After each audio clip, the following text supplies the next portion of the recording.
Good day, friends, and welcome to another Nations Cup race in Gran Turismo 7. This time we are in the Deep Forest track in Group 4 cars. I am in the Nissan Silva, and this is a tire strategy race. It is 18 laps with enhanced tire wear, which means that you have two possibilities. You can either manage your tires to let them last the entire race, or you can do a pit stop around midway.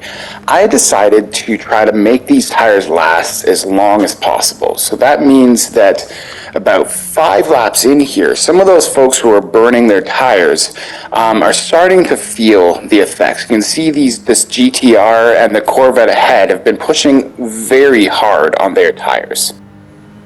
What comes down to these tire strategy races is you're going to want to prevent any moves that are going to increasingly wear the tires down. So that's brake lockups, that's hitting the curbs, that's sliding the car. You can see a little puff of smoke from the Corvette up there, and the Corvette and GTR just kind of slide through. And what they're doing is just burning off a lot more of their tires. And it's at this point where you're going to start really feeling it. And I actually luck out here, and as they're kind of intensely battling, hitting the curbs at GTR, the Jed up front hits the wall, causes these two cars to kind of just slide off. And actually, the GTR in front gets dinged with a 2.5 second penalty and just rage quits out of the race, and they're gone.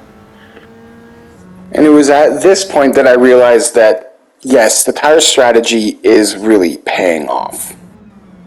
So then this is where I see another Nissan Silva behind, running what I feel is the same strategy. I remember this person, they were actually qualified second, so I'm not sure exactly what happened to them to get behind me, but they are fast and they come up and get right along beside us in this straight here. And here I'm thinking, I don't really need to win this session. I can give them the inside. I'm just going to hold the inside or the outside here and just kind of get a little knocked by Jed. They kind of rudely join. I'm not going to let 3 cars get by me, so I close the door on the Corvette.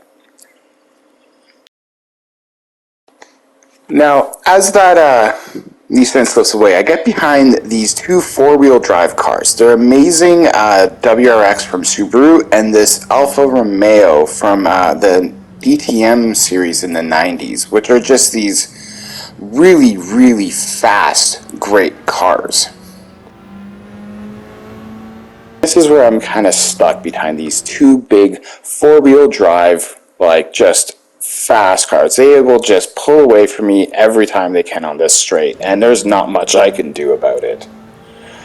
But they're kind of having this pretty good battle, and I see the Canadian take the inside, and they're running side by side, and you can see some other folks are starting to pit. At this point, you can either try to run these tires out, or if you can pit and then just run crazy fast, because our lap times are falling each time, you can possibly do a good strategy. But like the Canadian here takes on the inside, and I think this is where I know that Jed's tires are gone. Jed is ripe for the picking, and this is a high grip section, so I'm hoping that because of this, watching the Canadian get by, I can sneak in and they get dinged with a penalty for going track limits, and at this point I just got to keep as close as I can, and eventually their tires just give out and let me get by.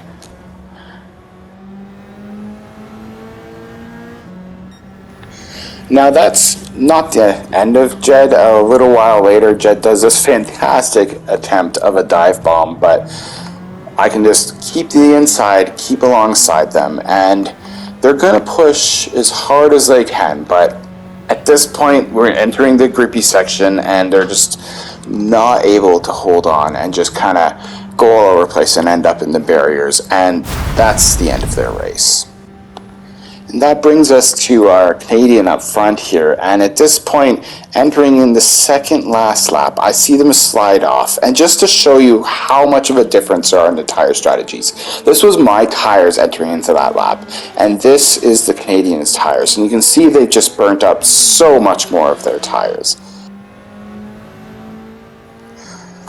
Now, it's at this point as we enter that grippy section, this is where I can attack. And they are having a lot of trouble. They've burnt through a lot, and they incur a track limit penalty, which is amazing for me. And I can just kind of use that extra grip and take the inside. But remember, they are fairly fast, and their four-wheel drive is going to lurch them through. And I'm thinking, I don't want to lose my time on this straight coming up, so I just kind of try to park myself as close behind them as I can, and I want them to pull away, so I get about 2/10, 3/10, and just get in that slipstream, and you can see it just hold about 3/10 of a second. They're not pulling away as I get in their slipstream.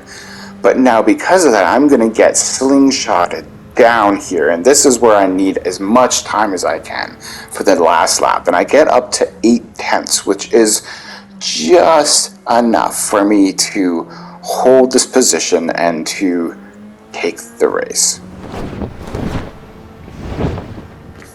So that was 5th overall out of 16 people after qualifying 10ths. It was a great race, some good points this week, making up 5 positions. Thank you all so much for joining me again. Looking forward to seeing you all on the track. Have a good day, my friends. Cheers.